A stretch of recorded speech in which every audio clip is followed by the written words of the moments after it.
وہ اس دور کی سپر طاقت سلطنت روم کا شہنشاہ کیسر، کہا کیسر کے خون سے وہ قطرائے وضو زیادہ قیمتی ہے جو محمد عربی کے غلام کے بدن کو چھو کے گزرتا ہے۔ تو اسلام کی ایک اپنی انوکھی شان ہے، اسلام کا ایک اپنا مزاج ہے۔ لیکن مانوسیت تحریک نے ایک نعرہ بلند کیا 14ویں صدی کے آغاز میں کہ وحدت ادیان کے ذریعے سے لوگوں کو قریب کیا جائے، اور ان کا مقصد کیا تھا کہ مسلمانوں کو تذبذب کے اندر مبتلا کیا جائے۔ ان کو کہا جائے کہ دیکھو سارے دین کے ماننے والے لوگ ہیں، سب کو حق ہے، عمل کریں، کوئی حرج نہیں ہے، اور ایک دوسرے کے قریب ہوں، ایک دوسرے کے پاس آنا جانا رکھیں۔ اس طرح کے کچھ نعرے تراش کے جو ہے وہ ایک فکر انہوں نے دینا چاہیے، اور یہ فکر 14ویں صدی کے آغاز میں ہی نہیں تھی، بلکہ 14 صدیاں قبل کفار مکہ نے بھی حضور کی بارگاہ میں حاضر ہو کے کہا کہ 1 سال ہمارے بتوں کی آپ عبادت کر لیا کریں، اور 1 سال آپ کے معبود کی ہم عبادت کر لیا کریں۔ اس کا فائدہ یہ ہوگا کہ اگر آپ کا دین سچا ہوا تو ہمیں فائدہ ہو جائے گا، ہماری آخرت اچھی ہو جائے گی، اور اگر ہمارا دین سچا ہوا تو آپ کا کام بن جائے گا۔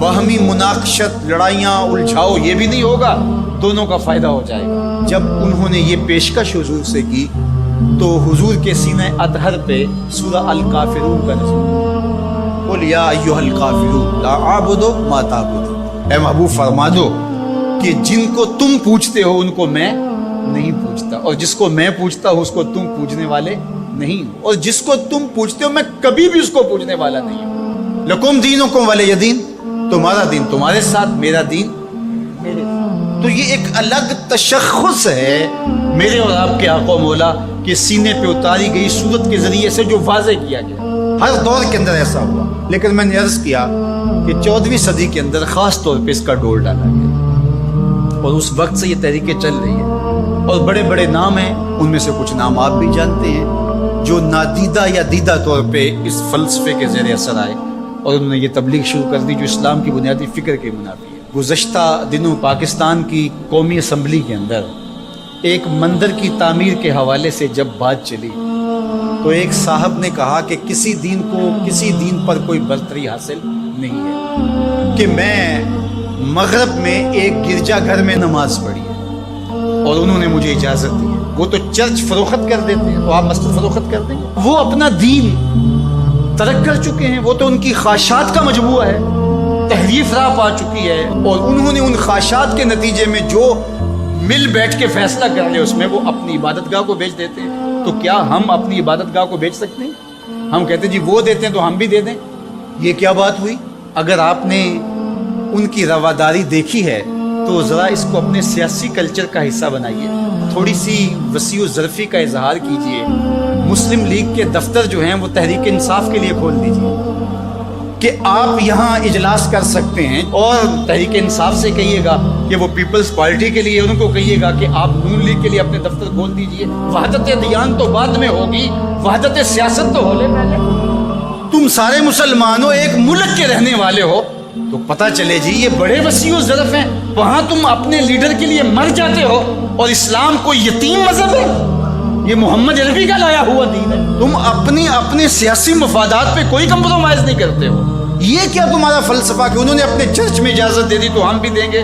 میاں ان کی غیرت اجازت دیتی ہے، ان کا دین جو خود ساختہ ہے، اور حضرت عیسیٰ کو چھوڑ کے جو انہوں نے اختیار کیا ہے ان کی تربیت ان کے نفس نے کی ہے، اور ہماری مسجد کے حوالے سے تربیت محمد عربی نے کی ہے۔ ہمیں تو یہ بتایا گیا سامان مسجد نہ برائے سوختن نہ برائے فروختن، مسجد تو مسجد رہی، مسجد کے اندر جو ٹوٹی ہوئی چٹائی ہے آپ اس کو بھی نہیں بیچ سکتے۔ باقی وہ آپ کے لیے 1 یا 2 چرچ کھول رہے ہیں اور کہیں کہ وہاں نماز پڑھیں اور آئیں، وہاں میں آپ کو اجازت دیتے ہیں۔ میں آپ کو ایک پیشکش کرتا ہوں کہ انہیں کہیں کہ تم بڑے وسیع و ظرف ہو مگر بہت کشادہ ذہن ہے، تو ہمیں مسجد کرتبہ میں نماز پڑھنے، مسجد کرتبہ میں جو مسلمانوں کی بنائی ہوئی 10 مربع کلومیٹر پر پھیلی ہوئی مسجد، اس کے باغات، اس کے احاطے، اس کے متعلقات اگر شامل کریں، حمام شامل کریں تو 10 مربع کلومیٹر پر وہ مسجد، اور 1400 ستونوں پر پھیلی ہوئی مسجد کا حال. اللہ اکبر. جب رات ہوتی تو اس زمانے کے اندر 7,500 مشعلے اس مسجد میں چراغاں کرتے. 30 فٹ اونچا اس کا چھت ہے اور آج بھی وہ دیکھنے کے قابل ہے. اقبال نے بے ساختہ وہاں جا کے کہا تھا کہ تیرا وجود مردان خدا کی دلیل. جنہوں نے بنایا ہے پتہ چلتا ہے کوئی تھا. تیرا وجود مردان خدا کی دلیل. وہ بھی جلیل و جمیل تو بھی جلیل و جمیل. وہ بھی جلیل و جمیل تو بھی جلیل و جمیل. تیرے ستون بے شمار تیری بنا پائیدار. شام کے صحرا میں جیسے ہجوم نخیل. تو وہ مسلمانوں نے بنائی ہوئی. 800 سال مسلمانوں نے اندلس میں حکمرانی. اب وہ مسجد مسلمانوں کی تعمیر کرتا وہاں موجود ہے اور گرجا گھر میں تبدیل کرتا.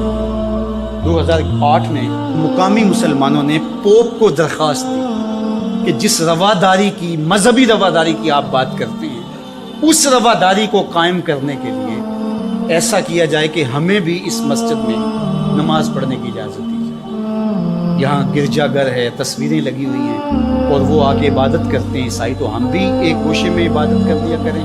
مغرب جس رواداری کا پرچار کرتا ہے اس کا عملی ظہور ہو جائے, لیکن پذیرائی نہیں بخشی. کہاں گئے وسیع و ظرف؟ تم کہتے ہو گرجوں میں نماز پڑھنے دیتے ہیں, تو وہاں 2 رکعت پڑھ گئے. 2011 میں اللہ نے توفیق دی تو مجھے شوق تھا کہ میں مسجد کرتبہ, بچپن سے پڑھتے آئے, مسجد کرتبہ کی یادیں خیالوں میں نقش تھی.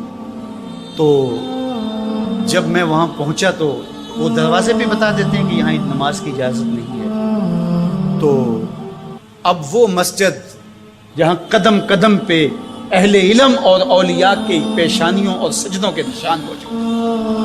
اب مجھے تو گوارا نہ ہوا کہ میں جوتا پہن کے جاؤں, تو میں نے جوتا اتار کے ایک سمت رکھ دیا اور مسجد میں داخل ہوا. تو سیکورٹی کے لوگ میرے پیچھے بھاگے اور کہنے لگے کہ آپ یوں نہیں پھر سکتے. کیوں؟ کہتے آپ نے جوتے اتارے.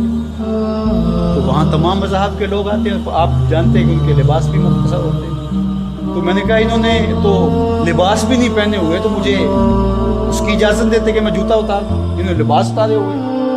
تو وہ کہنے لگے جی نہیں. میں نے کہا مجھے بات سمجھاؤ کس طرح.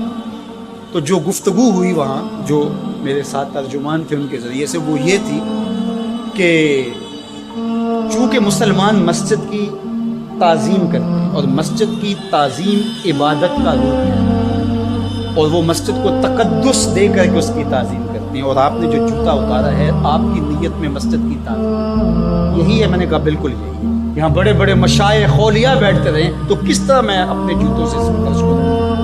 تو انہوں نے کہا جی ہمیں اجازت.